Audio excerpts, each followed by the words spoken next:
말씀이 육신이 되어 우리 가운데 오신 분이 바로 예수님이십니다.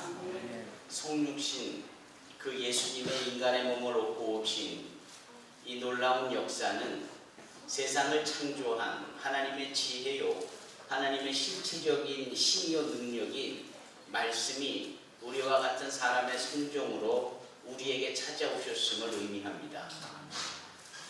그래서 이 말씀을 통하여 우리는 하나님을 알아갈 수 있는 것이고, 이 말씀, 곧 말씀의 주체 되신 예수께서는 지금도 우리에게 말씀하고 계십니다. 어느 날 주께서 벳세대 들판에서 많은 사람들을 먹이시고 또 그 저우맥락에 저들을 대상으로 기사와 이적과 표적을 베푸셨습니다. 사람의 힘으로 할 수 없는 그 일의 모든 자들이 주 예수 그리스도를 하나님이라 믿으면 좋으련만 거기까지는 미치지 못한 채 그저 주님에게 붙어 있기만 하면, 주님께 가까이 있기만 하면 먹을 것이 해결되어질 것이라는 지극히 본능적이고 일차적인 생각만 했습니다.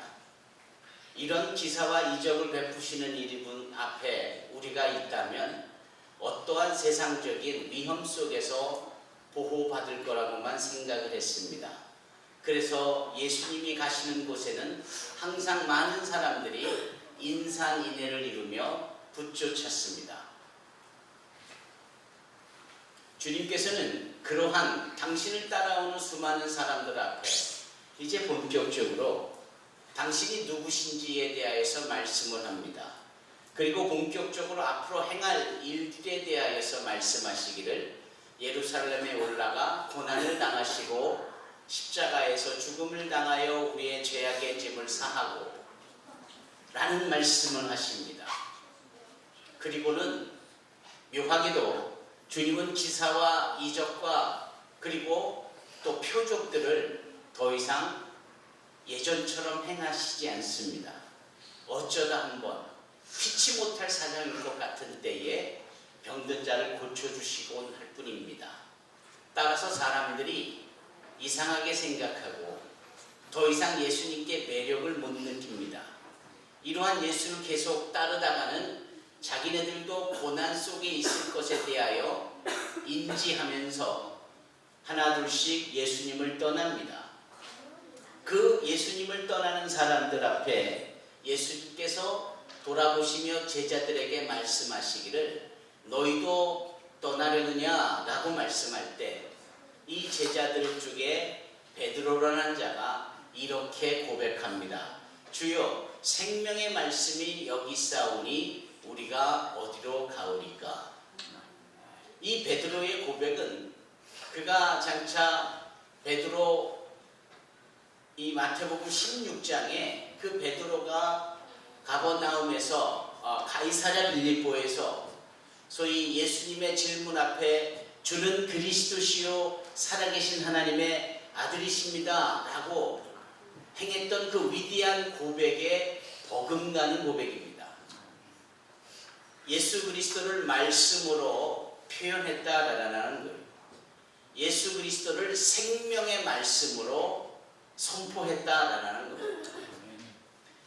유난히 졸기도 잘하고 과격한 성격에 실수도 남발하는 베드로였지만 결정적인 순간에는 주님을 감동시킬 만한, 그리고 시간과 공간을 초월하여 여전히 우리에게 모델이 될 법한 신앙의 좋은 본보기를 보여주는데, 그 중에 하나 그의 고백이 바로 생명의 말씀이 여기 있사오니 우리가 어디로 가오리까 하는 고백입니다. 우리는 이 세상을 살아가면서 많은 환경적 변화와 소위 조석변이 아침 다르고 저녁 다르듯이 급박한 빠른 속도감을 지닌 세상에 살아가고 있습니다. 그래서 어느 것이 옳은지 어느 것이 그른지 순식간에 바뀌어지는 상황 속에 살면서 혼돈 가운데 있습니다. 바로 이럴 때 어제나 오늘이나 영원토록 동일하신 게다가 생명의 말씀 되시는 주님을 기준 삼아 산다면 세상에 영향받지 않고 도리어 진리 되시는 주님으로 인하여서 세상에 선한 영향력을 끼치며 살아가게 되는 줄로 믿습니다. 일찍이 그 생명의 말씀 되신 예수님에 대하여 정확히 누구인지는 알 수 없지만 제사장의 가문에서 태어난 그 누군가가 신약성경에 기록한 한 책이 있었으니 그것이 바로 히브리서입니다. 히브리서에 따르면 그 히브리서 저자는 그 생명 대신 말씀 대신 예수님에 대하여 하나님의 말씀은 살았고 운동력이 있어 좌우에 날선 어떤 검보다도 예리하며 우리의 심령과 관절과 골수를 찔러 쪼개며 우리의 마음의 생각과 뜻까지도 감찰하신다라고 선포하고 있습니다. 거기에 나열되어져 있는 특징들을 곰곰이 생각해 보면 공통점이 있는데 그 공통점은 과연 무엇인가 하면 우리가 볼 수 없는 우리의 내면의 생각, 마음의 자세, 계획 등 심지어는 우리의 몸을 지탱하고 있는 육신의 그러나 눈에 볼 수 없는 내면의 장기들이나 뼈마디, 관절, 골수와 같은 표현인지라 우리가 볼 수 없는 지경까지도 하나님의 말씀은 관통하시고 알고 계시고 그것을 이해하고 계신다라고 말씀합니다. 그러므로 더 나아가 히브리서 4장 15절에는 그 위대한 대제사장이신 주님께서 연약한 우리를 채울해 주시지 아니하는 분이 아니다. 바꿔 말하면 반드시 채울해 주시는 분이시다. 그 채울이 무엇이냐? 바로 도와주시는 분이시다 라는 말입니다. 누군가가 연약함을 지니고 있고 문제를 직면하면서 어려움에 빠져 있을 때 우리가 안타까움을 느낍니다. 안타까움을 느끼는 이유는 무엇일까요? 그 문제의 심각성을 알미요. 두 번째는 도와주고 싶어도 도와줄 수 없는 동일한 연약한 지체라는 사실 때문에 더더욱 안타까운 바로 그런 의미일 것입니다. 그러나 주님께서는 말씀이신지라 우리의 내면과 우리의 생각과 뜻까지도 감찰하시는 분이시고 과거 그 말씀으로 천지를 창조하신 분이시고 그 말씀으로 우리를 변화시키시는 분이신지라 그 말씀의 주인 되시는 주님께서는 우리를 반드시 도와주실 수 있는 분이라고 히브리서 기자는 선명하게 표현하고 있는 겁니다. 따라서 우리는 이 세상을 살아가면서 기준 되시고 말씀으로 육신되어 이 땅 가운데 오신 예수님을 온전히 중심으로 살아야 할 것이고 그분을 의지하며 살아야 할 것이고 그분에게 붙어 있으며 살아야 될 줄로 믿습니다. 2000년 전 이주민들에 의하여서 세워진 수리아 안디옥이라는 지역에 안디옥 교회가 있었습니다. 그 안디옥 교회에 이주민들이 모여 교회를 이루니 그 소문이 예루살렘까지 임하여 예루살렘 교회 모교회에서 한 리더를 파송합니다. 그 파송되어진 리더의 이름이 바나바입니다. 이 바나바가 실패 젖어 괴로워하고 있는 바울이라는 예전 이름은 사울이었죠. 그 사람을 초대하여 공동 목회를 하면서 안디옥 교인들에게 내놓은 목회관이 바로 이것이었습니다. 너희는 주께 꼭 붙어 있으라. 주께 꼭 붙어 있으라 라는 말씀은 말씀에 꼭 붙어 있으라, 말씀 위에 서라, 말씀의 띠를 띄어진 채 살아라, 이 말씀입니다. 어린이 공원을 가면 많은 어린이들이 좋아하고 뛰는데 그걸 유심히 살펴보면 모든 어린이들이 다 즐거워하고 좋아라 하고는 있지만 지혜 있는 어린이가 있고 지혜가 없는 어린이가 있음을 봅니다. 지혜 없는 어린이들은 뭐냐? 노는 데 정신이 팔리는 거예요. 그런데 이렇게 곰곰이 보면 지혜 있는 어린이는 놀 거 다 놀아가면서 자기 엄마가 어디 있는지 연실 확인을 합니다. 저만 그런 것을 보았나요? 그렇게 엄마가 어디 있는지를 확인하고 또 놀다가 또 확인하고 이런 자세나 이런 행동은 참 지혜로운 것 같아요. 그런 어린아이들이 노는데 정신을 팔려서 소위 길을 잃거나 엄마를 잃어버리는 일은 결코 없는 거죠. 우리가 이 땅에 살아가면서 이것도 하고 저것도 하지만 한결같이 말씀으로 이 땅 가운데 오신 예수님과 나와의 거리가 얼마만큼 되어 있는지를 확인할 수 있어야 하고, 너무 벌어져 있고 떨어져 있다 생각하면 다시 예수님께 다가가 그분하고의 적당한 거리를 유지하고, 그분이 주시는 은혜로 주어진 삶의 형편과 상황 속에서 마음껏 감사와 기쁨이 넘치는 삶을 살 수 있는 겁니다. 따라서 우리는 하나님의 말씀, 그 말씀이 우리 가운데 육신으로 오신 예수님, 그분에게 꼭 붙어 있고 그분과 동행하며 살 수 있어야 합니다. 부디 그리하시기를 주님의 이름으로 축원합니다. 오늘 본문의 말씀에 그 말씀으로 오신 주님께서 병든 자들을 고치시는 장면이 나오는데요. 지난주, 지지난주, 아니 그 너머에 몇 달에 걸쳐서 살펴본 소위 문둥병, 중풍병, 열병에 관련된 자들을 통하여서 지난주에 우리가 기도의 단계와 기도의 흐름에 대하여서 도전했습니다. 그리고 이 질병 따위는 다름 아닌 악한 영의 도구로 사용되어져 우리로 하여금 마땅히 감당하고 행하여야 될 하나님과의 관계를 유지하고 하나님께 영광 돌릴 헌신과 봉사의 일을 해야 하는 것인데, 그 일에 방해가 되고 회방이 되는, 그래서 병들어 누워있게 되어지면 주님께 수동들지 못하는 채 있는 것을 보게 되며, 아하, 이 나의 육신의 연약함은 그냥 눈에 보이는 1차적인 연약함이 아니라 대단히 영적인 연약함으로서 우리로 크리스찬답게 살지 못하게 하는 것이라는 사실을 알았습니다. 그렇다면 우리는 주님께 꼭 붙어있는 삶으로 이와 같이 틈을 타 우리를 넘어뜨리려 하는 더러운 악한 사단마의 괴계를 사전에 봉쇄하여야 하고 사전에 나를 지킬 수 있어야 합니다. 신약 성경에 그 악한 사단마귀의 괴계에 대하여서 누가복음을 통하여 주님께서는 말씀하시기를 사단이 너를 밀가부르듯 한다, 그래서 너를 떨어뜨리려 한다 라는 표현을 주님께서 쓰세요. 베드로는 이후에 사단이 우는 사자와 같이 삼킬 자를 두루 찾는다 이런 표현까지 써요.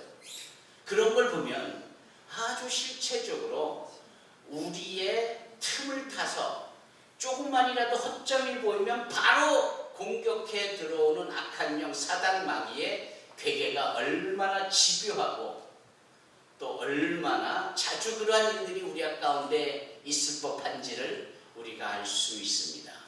따라서 그와 같은 것들에게 틈 보이지 않으려면 우리가 주의 말씀으로 무장해야 되고 주님의 말씀에 꼭 붙어 있는 자들이 되어야 할 것입니다. 영어 예배를 드릴 때 지난 주일 예배가 바로 에베소서 6장에 언급하고 있는 하나님의 전신갑주를 취하라라는 말씀이었습니다. 진리의 띠를 띠고 의의 흉배를 붙이고 복음의 신을 신고 믿음의 방패를 지니고 구원의 이 소망의 투구를 쓴 채 또 하나가 남아있는데 그것이 곧 성령의 말씀의 검이다 라고 했습니다. 이 말씀의 검, 이것은 주님께 붙어있고 주의 말씀이 나를 지킬 수 있도록, 그리고 내가 능동적으로 악한 것들을 향하여 공격하듯 그렇게 신앙의 지경을 넓혀가는 것을 의미합니다. 늘 하나님의 말씀을 온전히 부여잡는 저와 여러분이 되어지기를 바랍니다. 주의 말씀은 내 발의 등이요 내 길의 빛이라고 했습니다. 그 말씀이 나와 함께하고 있을 때 우리가 잘못된 길을 갈 리가 없고 길 가운데 나와 있는 우리를 넘어뜨리라는 돌뿌리와 같은 것들이 선명하게 보여지게 되어지니 우리가 넘어질 리가 없습니다. 주의 말씀 꼭 붙잡는 저와 여러분이 되기를 바랍니다. 오늘 본문의 말씀을 돌아가 보시면 그렇게 세 사람의 문제를 해결하고 난 직후의 내용입니다. 이 직후의 내용의 시작이 16절인데 이 16절에 이렇게 시작이 됩니다. 저물매 사람들이 귀신 들린 자를 많이 데리고 예수께 오거늘 예수께서 말씀으로 귀신들을 쫓아내시고 예수께서 말씀으로 병든 자들을 다 고치시니 왜냐하면 선지자 이사야를 통하여 하신 말씀에 우리의 연약한 곳을 치리 단단하시고 병을 짊어지셨도다 라는 이 말씀을 이루려 하시더라. 이게 오늘 본문의 말씀입니다. 저는 이 말씀을 묵상하면서 여기 저물매라고 시작되어진 이 16절에 처음에 등장한 단어에 제 눈이 꽂혔습니다. 저물매. 그럼 왜 하필 저물매, 즉 이 저녁이 되고 어두컴컴해질 때라는 표현이 여기에 필요했을까?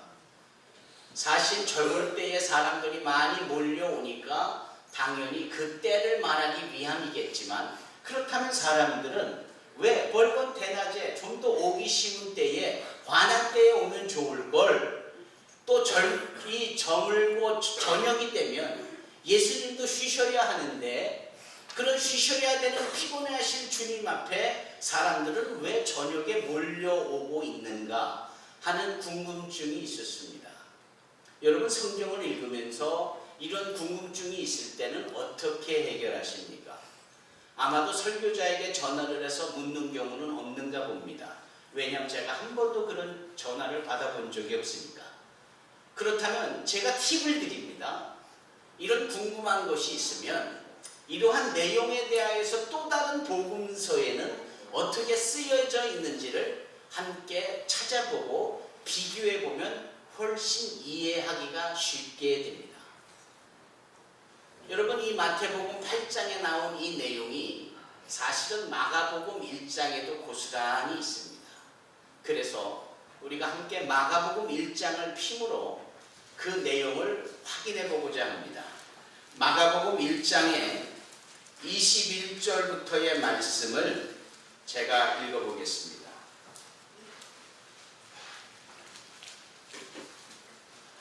마가복음 1장 21절부터의 말씀. 그들이 가버나움에 들어가니라. 예수께서 곧 안식일에 회당에 들어가 가르치심에 곧 사람이 그의 교훈에 놀라니 이는 그가 가르치시는 것이 권위 있는 자와 같고 서기관들과 같지 아니함일더라. 마침 그들의 회당에 더러운 귀신 들린 사람이 있어 소리질러 이르되 나사렛 예수여 우리가 당신과 무슨 상관이 있나이까? 우리를 멸하러 왔나이까? 나는 당신이 누구인 줄 아노니 하나님의 거룩한 자니이다. 예수께서 꾸짖어 이르시되 잠잠하고 그 사람에게서 나오라 하시니 더러운 귀신이 그 사람에게 경련을 일으키고 큰 소리를 지르며 나오는지라. 다 놀라 서름으로 이르되 이는 어찌미냐? 권위 있는 새 교훈이로다. 더러운 귀신들에게 명한 줄 순종하는도다 하더라. 예수의 소문이 온 갈릴리 사방에 퍼지더라. 29절 회당에서 나와 곧 야고보와 요한과 함께 시몬과 안드레의 집에 들어가시니 시몬의 장모가 열병으로 누워있는지라. 사람들이 곧 그 여자에 대하여 예수께 여짜온데 나아가서 그 손을 잡아 일으키시니 열병이 떠나고 여자가 그들에게 수종되리라. 32절 다 같이 읽어보십시다. 저물어 해질 때에 모든 병자와 귀신 들린 자를 예수께 데려오니 온 동네가 그 문 앞에 모였더라. 예수께서 각종 병 있는 많은 사람을 고치시며 많은 귀신을 내쫓으시되 귀신이 자기를 알므로 그 말하는 것을 허락하지 아니하시니라. 아멘. 그러니까 우리가 지금 이 상황과 사건을 지난 몇 주 동안 마태복음을 통하여서 충분히 나눠본지라 이 내용이 우리의 마음에 생각에 쫙 그려지시죠. 그리고 이 내용을 마가복음과 견주어서 대비해 보니까 이 상황들이 하루에 이루어난 일임을 알게 됩니다. 그날이 안식일이었고 안식일 내내 주님께서 회당에서 말씀을 가르치셨고 그 말씀을 가르치신 이후에 사람들을 고쳐주셨고 심지어는 베드로의 집에 들어가 베드로 장모의 열병을 꾸짖어 고쳐주시기까지 하셨다 이 말씀입니다. 하루죠. 그리고 이제 그 하루가 뉘엿뉘엿 넘어가 저녁이 될 아침에 사람들이 몰려오는 거예요.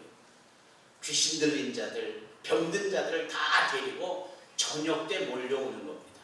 따라서 이 저녁은 대단히 의미심장한 겁니다. 하루를 보내고 이제 저녁이 되는 것. 여러분, 저녁이라는 이 시간대는 유대인들에게 있어서 새로운 날의 시작입니다. 우리는 아침부터 시작하여 저녁까지가 하루인데, 아시다시피 창세기에 보면 주님께서 천지를 창조하시고 저녁이 되며 아침이 되니 이는 첫째 날이라, 이는 둘째 날이라, 이런 식으로 카운팅을 하시는 걸 볼 때 그곳에서의 관점에서의 하루는 저녁부터 시작하는 것이요, 다음날 아침을 넘어 오후를 넘어 또 저녁이 되면 거기까지가 하루입니다. 그러면 저녁이 되어져서 저물 때 이 사람들이 예수께 귀신 들린 자와 병든 자를 데려왔다라는 것은 뭘 의미하느냐? 이분들이 이렇게 병들어 지치고 도움이 필요한 이들이 안식일 때문에 예수께 못 오는 겁니다. 왜지요? 안식일에는 일을 해서는 안 되니까. 안식일에는 소위 무거운 걸 짊어져서도 안 되니까. 아니, 누가 이런 불필요하고 쓸데없는 법을 만들어 놓았을까요? 바리새인들이 만들어 놨습니다. 괜히 하나님 앞에 자기들의 경건한 모습을 강조하고 또 하나님 앞에 예배드리는 것이 그렇게 진중해야 된다는 것을 강조하기 위하여 실은 하나님이 정해놓으시지도 않았는데 자기네들이 정해놓은 겁니다. 사람끼리 정해놓은 겁니다. 따라서 안식일에는 어디 가서도 안 되고, 안식일에는 무거운 거를 들어서도 안 되고, 안식일에는 심지어 누구를 고쳐주는 치료하는 일을 오늘날로 치면 안식일에 병원에 가서도 안 되고 뭐 이러는 겁니다. 아니, 세상에 하나님 앞에 나오는데 뭐 이렇게 안 되는 일이 많습니까? 그런데 지금도 많은 사람들이 그렇게 생각하곤 해요. 내가 담배를 피니 아직 예배드리러 갈 수는 없는 것이지요. 내가 아직 술을 즐겨하니 아직은 예수 믿겠다고 교회 나가는 것이 어려우니 이거 다 끊고 나가겠습니다 라는 식의 표현을 사람들이 많이 하고는 합니다. 여러분, 그러나 진정한 말씀으로 오신 예수 그리스도를 믿고 그분을 따른다라는 것은 이런 부분들에서부터 자유하여진다는 사실을 믿는 것이고, 자유롭게 살 수 있다라는 것을 누리는 겁니다. 요한복음 8장 32절에 뭐라 말씀합니까? 진리를 알지니 진리가 너희를 자유케 하리라. 이 진리는 말씀으로 우리 가운데 오신 예수님이십니다. 예수를 알고 믿는 사람들은 모든 부분에 자유로울 수 있습니다. 더 이상 틀에 박힌 사고에 얽매이지 아니하고 사람들의 상식과 고집스러운 경험이나 세상적 상식으로 만들어진 틀로부터 자유할 수 있는 겁니다. 다시 말씀드리면 자신이 속박되고 구속할 수 있는 유일한 것은 예수 외에는 없다. 예수님만이 나를 소유하실 수 있는 것이고 세상의 모든 것은 결코 나를 소유할 수 없다라는 선포요. 그 선포를 되돌아보면 예수님만이 나의 전부요 주인이시라는 사실을 고백하는 겁니다. 쓸데없는 것을 강조하고 그래야만 된다고 생각하면 생각할수록 예수님에 대한 절대적 가치가 점점 옅어지고 흐려지고 부여해지는 겁니다. 여기 이 사람들은 도움이 필요한 사람들이고 심지어 남을 돕고자 하는 사람인데도 그 안식일에 해서는 안 되는 것 때문에, 예를 들면 병원에 가서도 안 되고 치료해서도 안 되니까 이 안식일이 빨리 지나가기를 원하는 겁니다. 그리고 해가 뉘엿뉘엿 넘어가 저물 때에, 즉 새로운 날이 될 때 이때다 하고 달려오는 것이지요. 이들이 환자를 둘러매고 어깨로 부추기며 옵니다. 세상이 얼마나 기가 막힌지, 이 율법사들이, 서기관들이, 바리새인들이 만든 율법은 이런 시기에 안식일에 결코 무화과 나무 열매 2개 이상을 이동해서는 안 됩니다. 여러분, 무화과 나무 열매가 얼마나 작습니까? 그것도 바짝 마르게 말린 무화과 나무 정도라면 무게가 거의 없지 않겠어요? 그런 것이 실수로 주머니에 1-2개쯤 들어가 있을 수 있으니 그것을 꼭 무화과 나무를 이곳에서 저곳으로 옮긴다라고는 볼 수 없지만 이제 2개 이상이 되면 그것이 문제인 거예요. 그래서 무화과 나무 열매 많은 것 2개 이상을 이쪽에서 저쪽으로 옮기면 그건 안식일을 범하는 것이다. 이렇게 정해놓은 겁니다. 그러니 누군가를 부추겨서 사람을 이동케 하는 것은 어불성설이죠. 언강생심입니다. 결코 적응해 볼 수도 없는 거예요. 이 사람들이 이렇게 피곤하게 살아요. 사람들이 도움이 필요하고 주님께 당장 나와 구원을 받아야 될 사람들이 세상적인 거에 이렇게 얽매여 있다라는 사실을 보여주고 있는 겁니다. 그렇게 저물매 사람들이 귀신 들린 자, 병든 자를 주님께 데려오시자 주님 입장을 한번 고려해 보십시다. 지금 하루 종일 일하셨잖아요. 회당에서 가르치셨고 귀신 들린 자를, 병든 자를 고쳐주셨고 심지어는 열병에 걸린 베드로의 장모까지 고쳐주니 베드로 장모가 벌떡 일어나 그때부터 수종드니 이제 좀 먹고 마시고 좀 쉴 만한 때가 된 그때에 사람들이 몰려오니 예수님으로서는 대단히 피곤하고 어려울 수 있는 시간대입니다. 그러나 오늘 본문의 말씀을 보니까 예수님은 바로 그 저물 때임에도 불구하고 자신의 쉼이라는 시간도 뒤로 한 채 찾아오는 이들을 맞이해 주시고 일일이 말씀으로 귀신을 내어 쫓으시고 일일이 말씀으로 저들의 병을 고쳐주시더라라는 겁니다. 아멘. 할렐루야. 아멘. 이 예수님은 우리를 위하여서 언제고 어디서고 항상 우리의 필요를 아심에 우리가 도움을 요청할 때마다 힘껏 우리를 맞이해 주시고 우리의 문제를 해결해 주시는 좋은 하나님임을 믿습니다. 아멘. 그 주님께 모든 것을 맡기고 의탁하십시다. 괜히 인간적 생각으로 이래야 된다 저래야 된다 하며 주님을 만나야 될 때를 놓치지 않기를 바랍니다.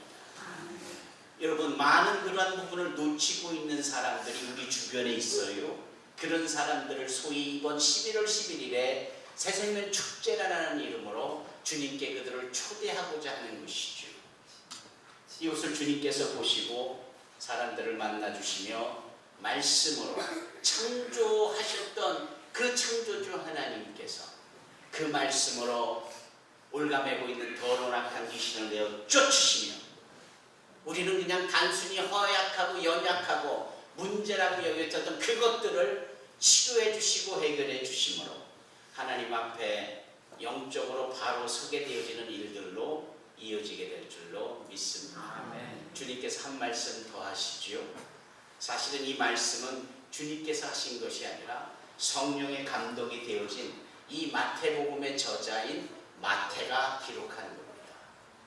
그가 기록하기를 뭐라고 기록을 했습니까? 17절에 이는이 뭐예요? 다 병든 자를, 귀신 들린 자를 말씀으로 고쳐주시고 쫓아내신 이 이유가 무엇이냐? 선지자 이사야를 통하여 하신 말씀에 우리의 연약한 것을 친히 담당하시고 병을 짊어지셨다 함을 이루려 하심이더라. 이사야 53장 4절의 말씀입니다.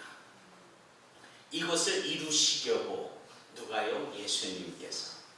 그러니까 예수님께서는 철저하게 말씀이라는 매뉴얼대로 움직이시는 겁니다. 철저하게 말씀대로 믿고 말씀대로 행하시는 분이세요. 우리가 간간히 우리 성도들에게 이러한 외침을 통하여 서로 경각심을 갖잖아요. 우리는 하나님의 말씀대로 믿고 말씀대로 행합니다. 아멘. 마태는 예수님이 누구신가? 그분은 말씀을 이루시는 분. 그래서 예수님이 말씀을 이루려 이 땅에 오신 분이시고 그분이 적지 않게 이루었다, 이루었다, 이루었다라는 표현을 많이 하고 계시는데 이루려 하심이라는 표현과 이루었다라는 표현을 물경 90번이나 표현하면서 자신의 기록한 복음서 마태복음서에 기록하고 있습니다. 예수님은 누구십니까? 말씀을 이루려 오신 분이요 말씀을 이루신 분이십니다. 그 말씀에 붙어 있을 때 예수께서 병든 자를 고쳐주시고 예수께서 귀신 들린 자들의 그 귀신을 쫓아내 주신 것처럼 말씀에 붙어 있고자 애쓰는 저와 여러분들의 인생의 문제를 해결해 주시고 영적인 것을 바로 세워 주시리라 믿습니다. 아멘. 할렐루야. 아멘. 기도하겠습니다. 아멘.